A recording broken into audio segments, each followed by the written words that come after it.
Calladita dintre de la secció Zona Oberta, en aquest cas una pel·lícula que ha votat per altres festivals internacionals fins i tot, després ho comentarem, que també es va veure a Màlaga, però avui juguen a casa, el director de la pel·lícula juga a casa, li donem pas a Miguel Faus. Bona tarda, Miguel. Miguel Faus ha vingut molt ben acompanyat per part del repartiment de la pel·lícula. Ens acompanyen també Paula Grimaldo, Nani Tovar i Violeta Rodríguez.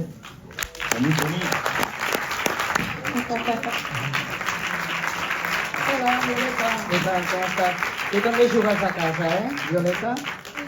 Muy bien, Miguel, vamos a hacer un coloquio posterior, tendremos tiempo de comentar muchas cosas de la película, moltes coses, però segurament vols fer una introducció, no?, abans de la projecció. Bueno, molt ràpid, perquè ja vull que vegin la pel·lícula i disculpeu la tardança. No? Sí, bueno, i ja que parli la pel·lícula i després parlem si tenen preguntes o el que sigui. Bona nit, moltes gràcies per venir i gràcies a tot l'equip, que hi ha molt equip per aquí també, que la pel·lícula també és seva i l'hem fet tots junts, així que felicitats a tots ells també. I gràcies sobretot al festival per convidar-nos i a Contracorriente, que a mi m'han ajudat molt als inicis de la meva carrera, així que gràcies a ells també. I ja està, és una pel·lícula que l'hem fet amb molt amor i l'hem disfrutat molt fent-la i llavors esperem que vosaltres també disfruteu veient-la. Gracias. Bueno, Miguel, esta es una película calladita que viene, no sé si producida no, pero presentada por Steven Soderbergh. Ahí es nada, palabras mayores, ¿no?, del cine. ¿Tú qué relación tienes con Steven Soderbergh y cómo le vendiste la película? Cuéntanos. Bueno, no es tan misterioso como lo hace sonar. Bueno, pero antes que nada quería simplemente pedir perdón por el problema de sonido, que la gente se habrá dado cuenta, supongo. Había un problema en la sala, que los altavoces de detrás no sonaban, entonces había algunos diálogos que debíais haber oído porque estaban detrás, pero que no se oían. Lo sentimos y no es culpa de la producción, pero en cualquier caso hacia el público pues lo sentimos porque os habéis perdido unos diálogos. Pero lo que me preguntaba... Dicho esto, esperamos que igualmente hayáis disfrutado de la peli. Soderbergh financiaba un premio de postproducción de $100.000 que lo hacía a través de una fundación americana que se llama Decentralized Pictures, que fundó Roman Coppola con unos socios y que otorgaban $100.000 de postproducción a la película que más les gustara de las que se presentaron. Se presentaron unas 50 y finalmente ganó Calladita y nos lo otorgaron en Sundance y pude conocer a Soderbergh y bueno, fue una experiencia increíble y un privilegio contar con ese dinero que nos ayudó a hacer la película y con el apoyo de Steven Soderbergh, que además pues le gustó mucho la peli, se aceptó también que su nombre apareciera vinculado a la peli y aparecer presentando la peli en todo el mundo, y además nos dio consejos de montaje y algunas cosas muy interesantes para acabar de cerrar la película.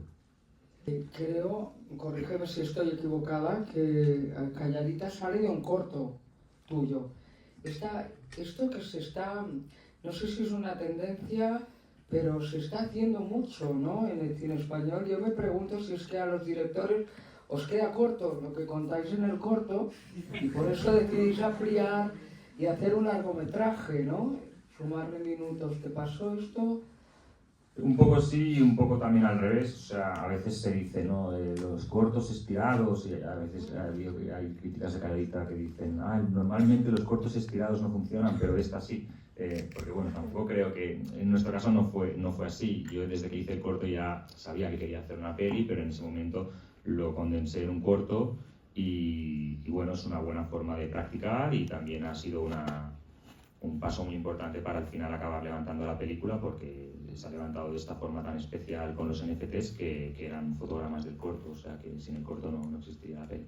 ¿Lo podemos contar un poquito cómo se levantó la película? Porque creo que tiene muchísimo mérito, ¿no? Lo que habéis hecho con Calladita, porque no hay apoyos de instituciones, no hay televisiones, ¿no? Es una película levantada a pulso, ¿no? Sí, ¿cuánto tiempo tenéis para que lo cuente? Pero bueno, haré la versión Bueno, corta podemos porque, resumirlo, sí, ¿no? sí, haré la Podemos versión resumir. corta porque da para mucho. Pero sí, bueno, existía el cortometraje de 15 minutos que había tenido un cierto éxito y tal, y entonces yo quería hacer la película, pero me encontré que por las vías tradicionales en que se financia el cine en España y en Europa, me era imposible y entonces tenía una colección de rechazos de todas las instituciones y toda la gente poderosa que decide qué películas se hacen y cuáles no, por resumir mucho. Y entonces busqué un camino alternativo y este camino innovador, que es la primera peli en el mundo que se ha financiado así, consistió en vender fotogramas del cortometraje como NFTs, como obras de arte digitales, a cambio de donaciones en criptomonedas, pero que nosotros cambiábamos a euros instantáneamente, de gente de alrededor de todo el mundo que quería que se financiara la película. Entonces fueron alrededor de unos 600 donantes y más de 750.000 euros que levantamos. Y bueno, es la primera peli del mundo en financiarse así y también es una peli sin parangón en España, en el sentido de que lo que tú decías, que se ha hecho sin apoyos ni públicos, ni tampoco de grandes grupos mediáticos, ni televisiones, ni nada, de una forma independiente a nivel radical, pero que bueno, que sabemos que se está colando en el sistema, por así decirlo, o sea que bueno, que la peli valía la pena, aunque no nos la quisieran ayudar a hacer, pero nosotros lo hemos conseguido a nuestra manera. Salió adelante y aquí la tenemos. Yo creo que vale la pena que las actrices protagonistas, Paula Grimaldo, Dani Tobar y Violeta Rodríguez, nos cuenten cómo se subieron al tren de Calladita, ¿no? ¿Cómo entráis vosotras en la película? ¿Nos lo contáis? Bueno, yo tengo la suerte de que ya vengo de atrás del corto. Hice el cortometraje, hice un casting y nada, pues Miguel me dijo que sí, contaba conmigo para hacer Ana, el personaje de Ana, y eso quedó ahí en stand-by, se hizo el cortometraje, le fue muy bien, incluso también estuvimos en Málaga en sección cortometrajes y bueno, después de unos años más, pues Miguel volvió a contar conmigo y me presentó la película y yo pues encantadísima de volver a retomar el personaje de Ana mucho más, digamos, estirado, ¿no? Para mucho más desarrollar el personaje y bueno, así como fue que me colé en la película. Hola. A ver, yo estaba estudiando interpretación y yo creo que una de las grandes decisiones de Miguel en esta peli fue contar con Víctor Antolí, que es un gran director de casting. Me enteré que estaba el casting para Gisela y apenas leí el guión, me encantó. Me sentí identificada en muchas cosas. Presenté el casting siempre pensando que no existía la posibilidad de quedar porque la cara de Miguel era hermética, ¿no? Pero fue una gran noticia cuando me llamaron a decirme que formaba parte del equipo de Calladita y lo agradezco mucho. Violeta. Pues yo nada, o sea, primero me enteré como de la existencia de la película porque mi madre empezó a estar vinculada a Ariadna, que hace de la madre de la familia, y con La ella... echamos de menos, ¿eh? Sí. Hoy aquí nos gustaría que hubiera estado aquí, ¿no? Sí. Pero bueno, a veces la vida pues hace Está imposible rodando, que estés está en dos rodando. sitios a la vez, ¿no? Pero estoy segura que de alguna manera ella también está ahora conectada con este momento, ¿no? Sí, total. Pero bueno, no ha podido venir, pero Claro. a la acompañar a la película en otros festivales. Y nada, ella me dijo que aún no estaban buscando a los personajes de los hijos y que estaban haciendo un casting y pues lo hice, conocí a Miguel. Claro, ya tenía un poco la suerte de haber podido leer el guión, que quizás en esa fase del casting no lo hubiese hecho. Y nada, y fue así. que va a formar parte como de esta familia que acompaña y asfixia un poco a Ana y somos como esos personajes alrededor y así fue. Creo que Calladita toca un tema que lo había tocado Buñuel, por ejemplo, o lo ha tocado Lucrecia Martel, ¿no? Por poner un par de ejemplos concretos, ¿no? Que es el choque de clases, ¿no? Miguel, ¿partías de esta idea? ¿Tú querías hablar de esto, del choque de clases sociales? Sí, totalmente.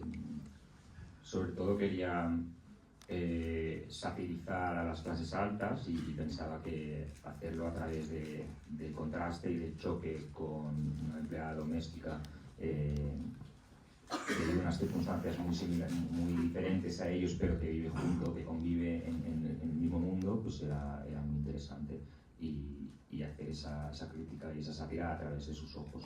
Y bueno, claro, el gran referente en el cine español de esto es Buñuel, como has dicho, con un tono un poco diferente, pero aún así muy afilado. Una pregunta un poco quizás social. Yo te felicito mucho, yo soy catalán, no pertenezco a esta clase alta, pero la he conocido porque, bueno, es lógico y yo creo que la retratas muy bien. Es un poco avergonzante reconocer que creo que aciertas mucho. Y la pregunta es, ¿en qué te has inspirado tú? ¿En lo que, como yo, que lo que observas o en qué? Sí, exacto, lo que has dicho, como tú, lo que he observado en mi vida. En haber vivido en Barcelona y haber visto cosas a mi alrededor. De todas maneras es curioso, ¿no? Que Chabrol, por ejemplo, lo hacía con la burguesía francesa, ¿no? De alguna manera les criticaba, ¿no? Hacía esa crítica de Chabrol a la burguesía francesa. Aquí en Cataluña no sé si esto lo hemos hecho mucho. Creo que no mucho. Creo que en Cataluña ha habido muchos cineastas hijos de burgueses que han ido por dos caminos. No han querido tocar el tema. Sí, es un tema que creo que es muy cómodo en Cataluña y ha sido más fácil pues, ir a otros caminos, supongo, para muchos cineastas. Bueno, ahora coincidís con Dani de la Orden, que inauguró el festival el pasado jueves, y él resumiendo un poco su película, Casa en Llamas, decía, es una historia de una familia pija en la Costa Brava, por ejemplo, ¿no? Hay una cierta coincidencia, es curioso, ¿no? De no hacerlo nadie, coinciden dos películas en el Barcelona Film Fest, ¿no? Sí, está muy bien la película, la pude ver en la inauguración y no trata tanto sobre su condición de clase, trata más sobre sus miserias humanas como las tenemos todos, pero sí que la focaliza en esa familia pija en la Ampula. Sí, exacto. Más o menos la misma pregunta, pero del otro lado, del lado migrante, latinoamericano, ¿cómo has construido este personaje de Ana y, bueno, las otras chicas también? Sí, en la fase inicial de guión, bueno, ha sido un proceso de años porque también hice el corto, entonces inicialmente hice entrevistas con empleadas domésticas latinoamericanas que habían vivido en experiencias parecidas y aprendí mucho de esas conversaciones y esa en la primera fase fue muy importante, pero luego también he trabajado mucho con Paula en este proyecto desde hace muchos años porque hemos hecho el corto y luego hemos hablado muchísimo sobre el proyecto y su propia experiencia como mujer latinoamericana que ha crecido en España y de familia inmigrante, pues también ha formado la película mucho y Nani también, una vez que se incorpora, o sea, las películas se hacen en equipo, entonces por ejemplo, muchos de los diálogos brillantes que tiene Nani son suyos, no son míos, ¿sabes? Son cosas que salen en ensayos y etcétera, ¿no? Pero si vosotras queréis hablar sobre esto de la perspectiva migrante de la película, pues... Lo que decía Miguel, trabajamos juntos y soy colombiana y mi familia es inmigrante. Yo llegué cuando tenía 8 años. Aparte, sí que es verdad que por mi familia estuve muy cuidada y quizás no sentí la misma experiencia que que le pasó a Ana, que tenía que salir adelante en otro país sin papeles para ayudar a su familia, pero sí que es verdad que tienen granitos de mí, sobre todo porque para estudiar interpretación, como casi todos los actores, tenemos que trabajar en la hostelería, y la hostelería es un sector muy complicado, donde muchas veces hay que quedarse pues calladitos y continuar trabajando por un propósito. En ese momento pues era mi carrera como actriz, y entonces saqué esa impotencia del personaje, de tener que seguir adelante sin mirar lo deshumanizada que se sentía, y fui construyendo el personaje también en base a eso.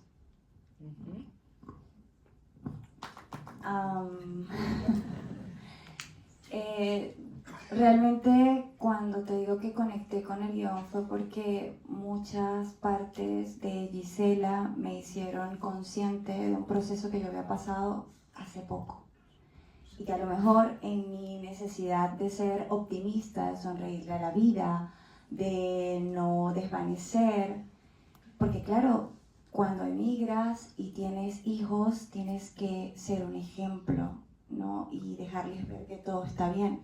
Entonces realmente esa resiliencia que muestra Gisela la tiene Nani, así que para mí fue muy fácil regalarle a Gisela esa alegría que es muy mía y que me hace muy feliz cuando todos se ríen y la sala está en silencio y disfrutan de las locuras de Gisela. Es muy divertido.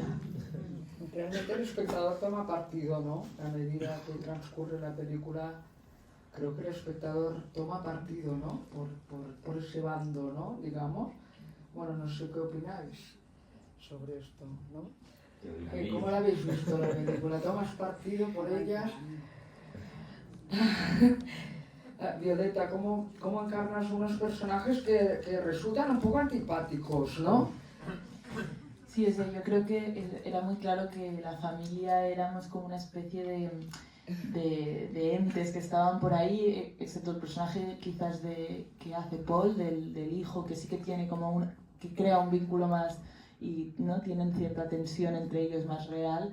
Los demás estábamos siempre como desenfocados, al fondo, éramos como unas voces que se iban moviendo, ¿no? Porque al final está desde el punto de vista de Ana, y yo, por ejemplo, mi personaje creo que era un poco como un reflejo, ¿no?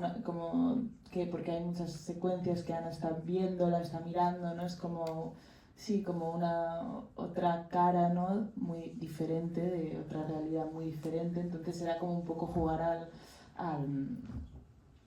pues eso, al sumar o a lo que es el personaje de Ana, de todo lo que ella ahora mismo no puede vivir, el privilegio que no tiene, etcétera, ¿no? Entonces era un poco a favor de Ana, ¿no? Y complementar a ese personaje y acompañar, aunque sea de una manera como negativa y como restrictiva y tan pues violenta en muchos casos, ¿no? Ahora, es que también yo es la primera vez que la veo, entonces me ha resultado muy violenta en muchas cosas, entonces, ¿verdad? Sí. Entonces Todavía también estoy procesando eso, de la idea que yo tenía de lo que hicimos, ¿no? A verlo ahora y como la sensación, pero bueno, sí. Era lo que buscaba el director, sí. Claro. Pero bueno, eso es porque es buena actriz, porque claro.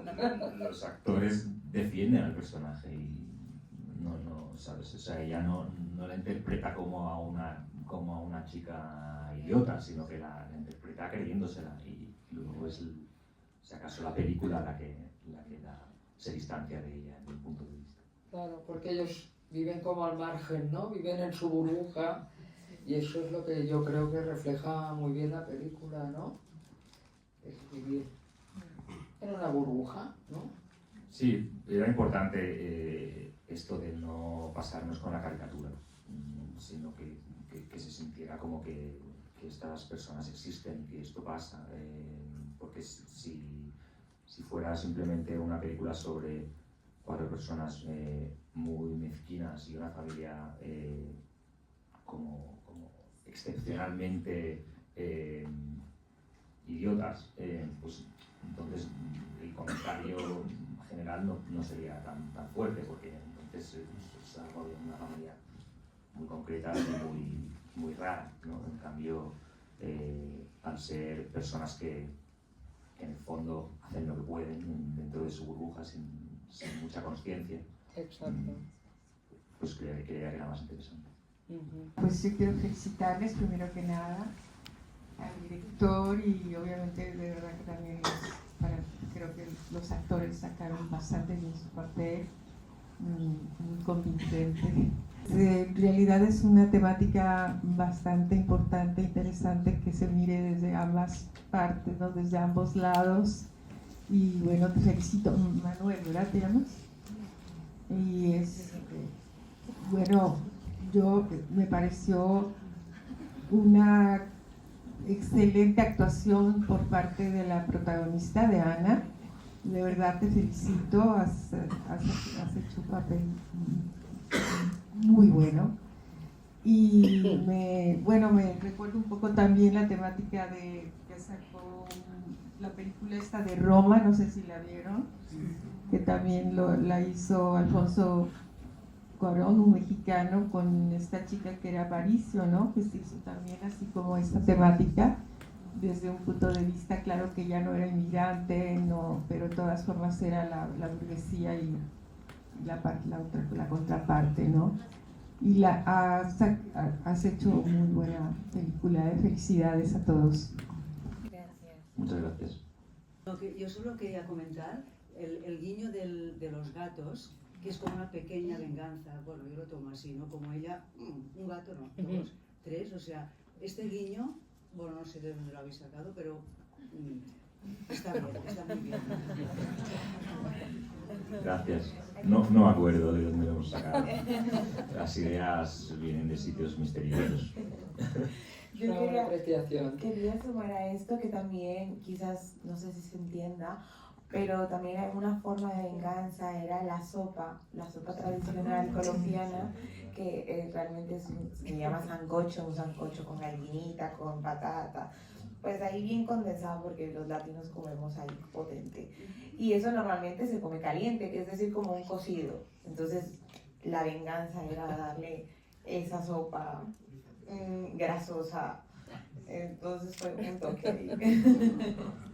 Muy ingenioso de Miguel, porque de hecho fue él que me dijo... Pero pensaba que se llamaba mondongo. Tú me dijiste que era mondongo lo que cocinaba. El mondongo es venezolano, nos estás expropiando. Estaba engañada directa. Me dejó asesorar. Violeta, encarnar a un personaje que habla poco debe ser mucho más difícil, ¿no? Que uno que tiene un diálogo de aquellos que ametrallan, ¿o no? ¿Cómo se encarna un personaje como este? Pues no lo sé, o sea, también... Sí, supongo que no te puedes como solo agarrar en lo que estás diciendo y en los diálogos, y también tienes que simplemente intentar tener la presencia que está buscando. Me acuerdo que lo primero que Miguel me dijo es como, ella es como la chica de Kalia Balish, como que va flotando un poco, ¿no? Entonces, pues es que era un poco eso, tampoco... Sí, intentar como estar en esa... Realmente fue placentero y divertido, y porque es un personaje que está como que no sabes nada de su vida, mucho más allá de este momento que es sus vacaciones, simplemente quiere disfrutar. Y tiene ciertos intercambios, intenta medio no ser un imbécil con Paula, pero es que, no, con un personaje de Ana, pero ves que es que no la ve, no la ve nada, no escucha nada. Entonces, sí, no sé, como que supongo que tienes que estar no pensando eso en la presencia, el cuerpo, pero supongo que eso siempre lo tienes Es que muy hacer. gestual, pues, ¿no? claro, También, sí. Sí, hay Hay una que cosa trabajar la gestualidad. muy de físico, muy de cuerpo, muy expuesta, que también era algo que era importante, justamente como el personaje de Paula está todo el rato con el uniforme, tapada, pese al calor, pese al tal, pues era mucho el contraste, ¿no? A lo de... Así que... ¿Verdad? Me ha hecho pensar lo que dice Violeta en la invisibilidad, ¿no? De ciertos personajes que pasan por nuestra vida y no los vemos o no los queremos ver. Sí, eso era muy importante en la película desde el principio, esta idea de que la empleada doméstica tendría que ser invisible y calladita, ¿no? Este es el título. la sensación es que la familia que la emplea quiere contratar el resultado, no a la persona. Lo que quiere contratar es la casa limpia, ordenada y la comida preparada encima de la mesa, pero idealmente eso lo haría un fantasma invisible y no habría que tratar con él, un robot. Pero como tiene que ser una persona y tienes que metértela en casa y hay que convivir, entonces ahí empiezan todos los conflictos. Pero le piden discreción, trabajo duro y discreción, le dice la madre al principio, y eso es una cosa que se le exige, ¿no? Que sea muy pequeña y muy silenciosa y muy invisible. Y eso lo trabajamos mucho con Paula desde el principio. Es una película que te hace pensar, es muy reflexiva también, después de todo lo que muestra. Quería preguntar a Miguel,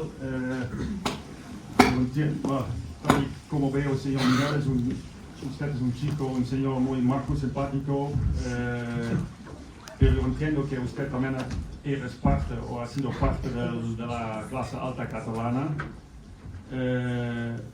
Entonces, ¿cuál ha sido su motivación de dedicar 2, 3, 4 años de su vida en hacer esta crítica y hacer esta película, poniendo mal a los catalanes, digamos, y poniendo mal a la clase alta catalana, pero al mismo tiempo usted también forma parte de esta clase, supongo, y usted le veo como un chico muy majo, muy simpático. Entonces, la gente en esta película, claro, igual han crecido así, desde pequeños han crecido así, entonces igual tampoco es su culpa, completamente su culpa de comportarse así, porque igual han sido así desde pequeños y usted también. Entonces la pregunta es ¿por qué usted ha dedicado, dónde viene la motivación de dedicar 3, 4 años de su vida y también de sus compañeras, las actrices aquí fantásticas, de dedicar tanto tiempo en hacer esta película? Vale, a ver,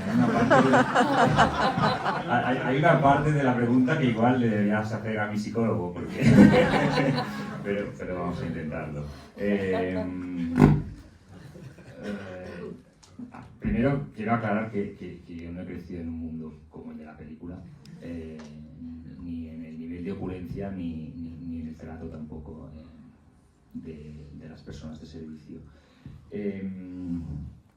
Pero sí que he visto cosas parecidas. Si la pregunta es ¿por qué? Me parece buena pregunta, ¿por qué has dedicado 4 años de tu vida a hacer esta película? Pues porque creía que iba a ser una buena película. Eso sería como la respuesta rápida y fácil, ¿no? Yo hago las películas que siento que quiero ver y que no existen. Y entonces pues la hago para poderla ver, por así decirlo, ¿no? Porque me gusta, soy ante todo un director cinéfilo que me gusta ver películas, entonces la hice porque sentía que no existía y que debería existir. Y entonces si me psicoanalizo un poco más y voy a la raíz, supongo que porque era un mundo que conocía y que sentía que mi perspectiva podía ser valiosa, porque quien yo soy como cineasta podía aportar una perspectiva sobre este tema más específica y más importante y más afilada de lo que yo creía que existía en el cine catalán, español y por tanto mundial, porque no existía esta película y esta perspectiva y yo creía que la podía aportar y entonces creía que sería una buena película. Creo que esta es mi respuesta, pero bueno, también porque creo que es un tema importante, creo que está bien que lo hablemos y no sé si...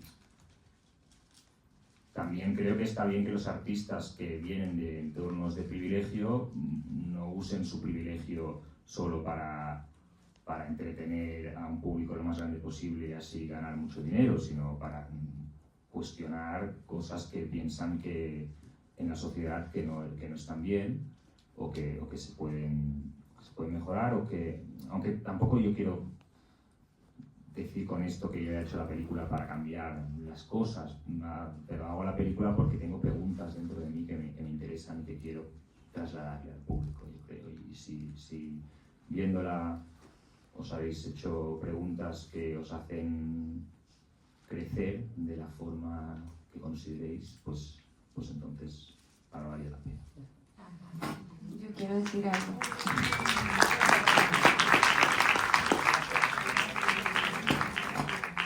Como latina yo no creo que Calladita deje mal a los catalanes, creo que le pone la lupa a una situación que generalmente nos incomoda. Es incómodo hablar y decir, yo me refiero en silencio, en privado a estas personas como Panchito, pero sí lo creo.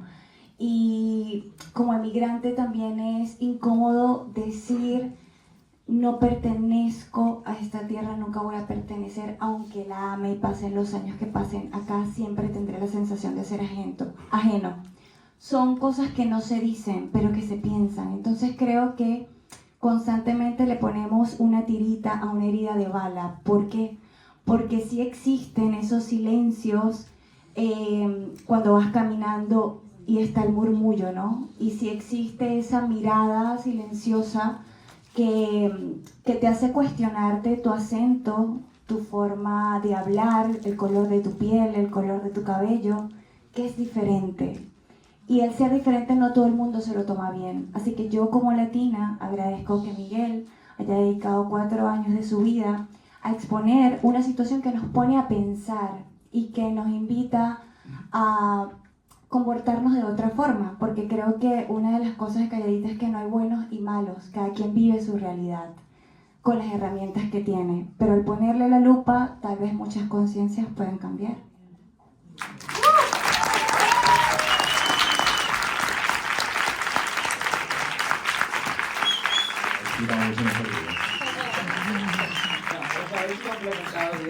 Yo creo que el cine también tiene que ser provocador, ¿no? En cierta medida.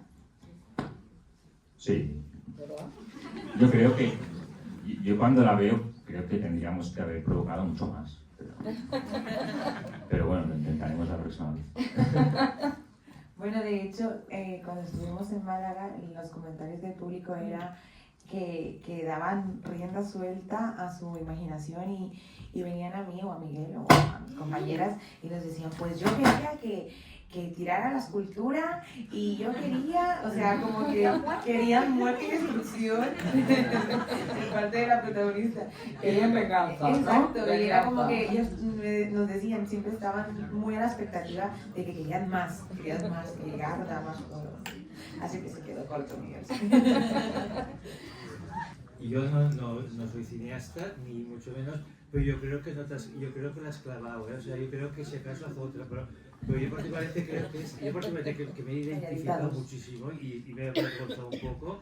Creo que está bien porque es muy equilibrada. Si hubiera sido más caricaturizada, mira, no me habría identificado tanto. Yo creo que está clavada, de verdad. A mí particularmente creo que está muy bien medida, ¿eh?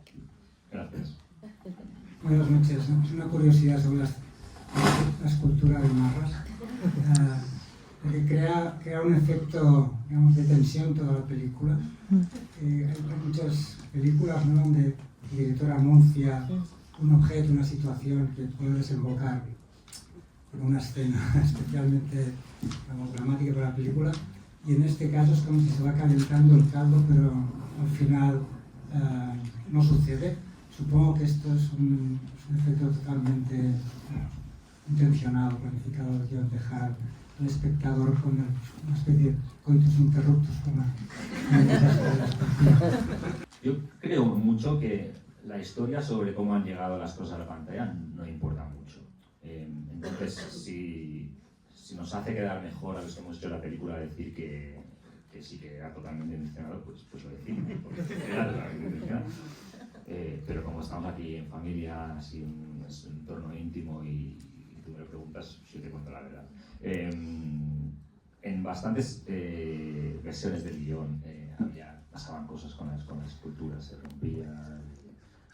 la rompía Ana o se rompía accidentalmente, o pasaban cosas que luego al final acabamos abandonando porque, no lo sé, porque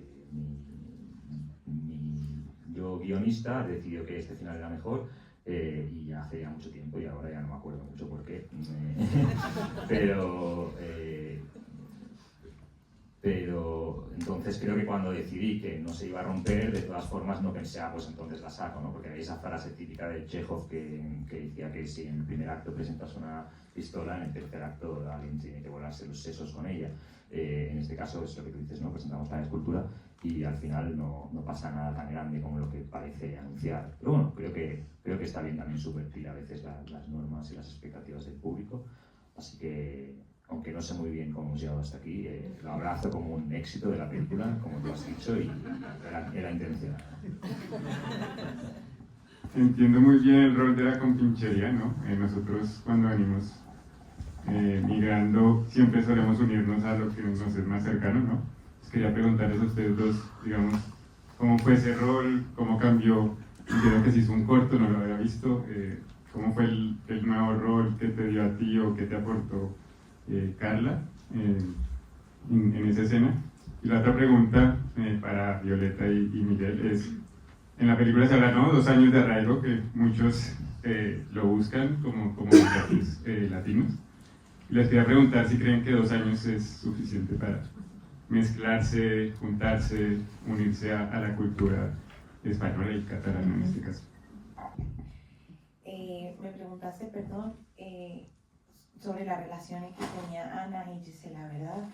Pues en el cortometraje sí que es verdad que no se desarrolló tanto porque era un cortometraje, pero en la película sí que la relación con Gisela fue muy importante porque sacó a Ana de ese hermetismo que tenía y la involucró en cosas que ella sentía pero que no se atrevía a hacer. Al fin y al cabo, Ana sigue siendo joven, mujer, con pasiones, con ganas de conocer otro país y pues estaba muy reprimida y quería pues hacer las cosas bien por un propósito. Pero sí que es verdad que al conocerla pues le da un vuelco todo y se atreve. Entonces, que se atreva para ella fue pues muy, muy, muy grande.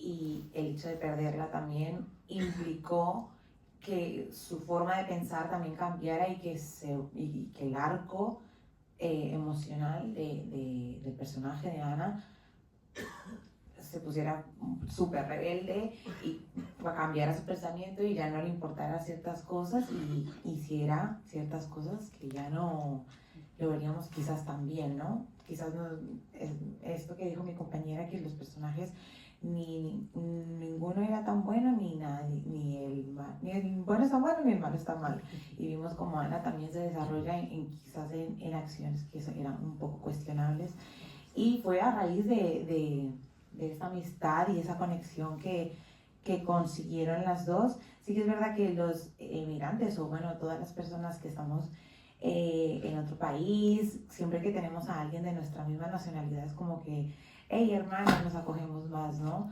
Le puede pasar a cualquiera. Yo supongo que los españoles cuando están en otros países también es españoles.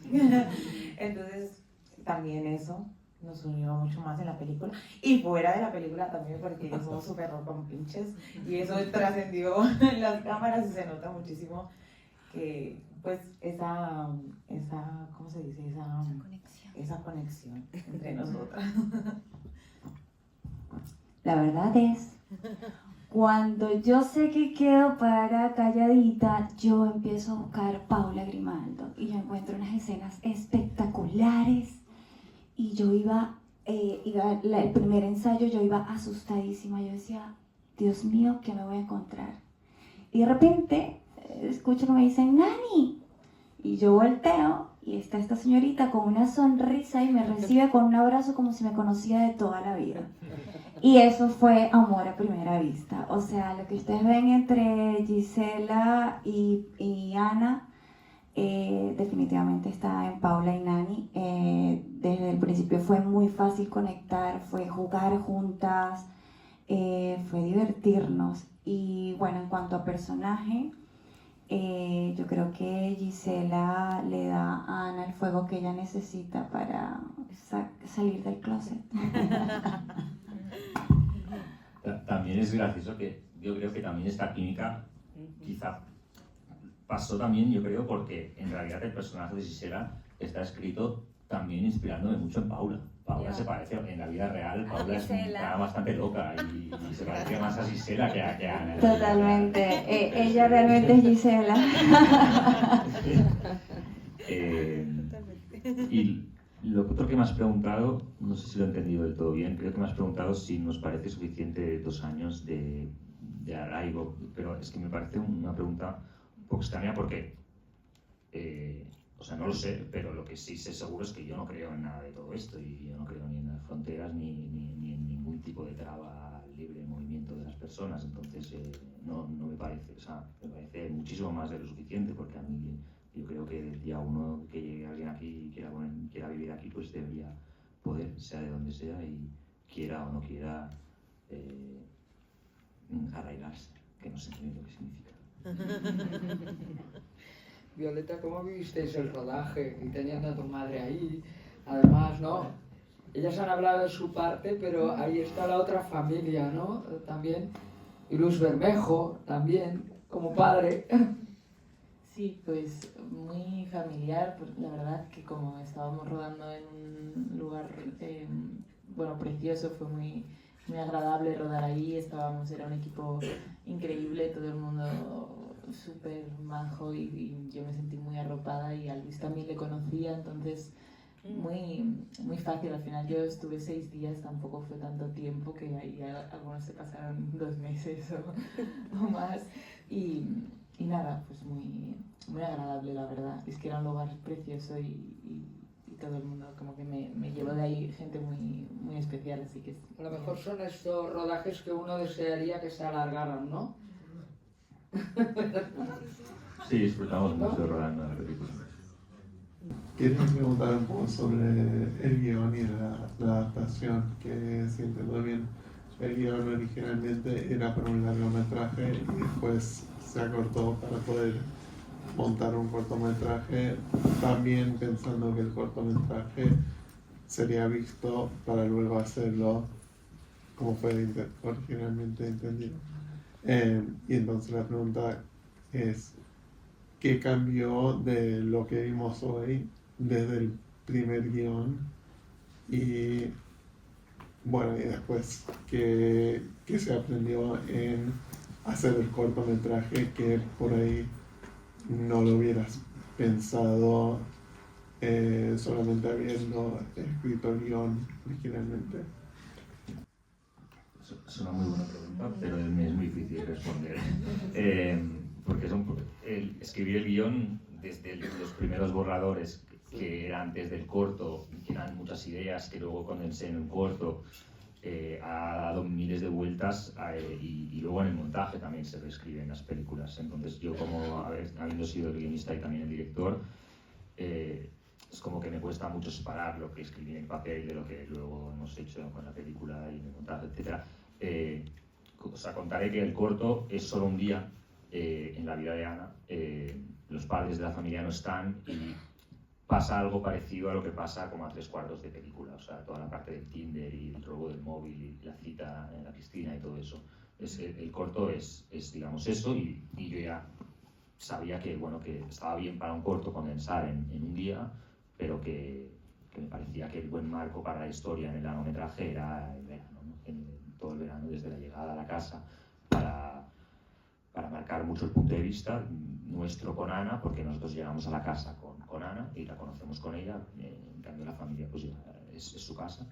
Y luego pues ver toda la progresión de Ana, desde que empieza en este nuevo entorno hasta que va adueñándose de alguna manera y adueñándose de su lugar en este sitio y encontrando su espacio de libertad y de resistencia. Me estoy viendo por las ramas. No, es que es muy difícil de explicar. Yo no creo, por eso, porque yo soy guionista y director, yo no creo mucho en los guiones. Así, lo lanzo así. Creo que el guión es una herramienta de trabajo y entonces lo escribimos en un papel para que lo puedan leer los actores y los técnicos y para saber lo que estamos haciendo, pero que luego se tira por la borda, se remonta, etc. La película el guión duraba 2 horas, o sea, la película duraba 2 horas cuando estaba montada con todo el guión, y ahora dura 1 hora y media, o sea que hay un montón de cosas que no están, hay cosas que volvimos a rodar un día, hay un montón de cosas que hemos cambiado de orden, porque ella siempre lleva el mismo vestuario y estamos en la misma casa, entonces se podía cambiar un montón de cosas de orden. Entonces quizás porque soy mal guionista, y es por eso digo, no creo en el guión. Bueno, o quizás soy mejor director que guionista, no lo sé. Pero... Yo creo que deberíamos ir... Es que no nos hemos dado cuenta y de repente son las 11:30 de la noche. No sé si os... Es lo que pasa con el cine, ¿verdad? La magia del cine. Yo quería, antes de cerrar, comentar que hace ya 2 o 3 años la revista Variety nos dijo que Miguel Faus era un director a seguir. Nosotros lo hemos hecho y hemos querido tener calladita en este Barcelona Film Festival después de que pasara por el festival Black Nights de Tallinn, ¿no? Por Málaga, pero como en casa. Nada, ¿no, Miguel? Exacto. Muchas gracias. Gracias a vosotros, ha sido un placer. Y solo preguntarle a Paul cuándo llega. En junio. En junio. La película antes, ¿eh? La película llega el 17 de mayo, ¿verdad? Distribuida por Karma Film. Sí, Karma distribuye la película el 17 de mayo en cines en toda España, así que si os ha gustado, que si estáis aquí aún, espero que sí, porque quedaros aquí para que no os haya gustado, sería un poco raro, pues no sé, contadle a vuestros amigos y invitadles a que vayan a los cines a partir del 17 de mayo.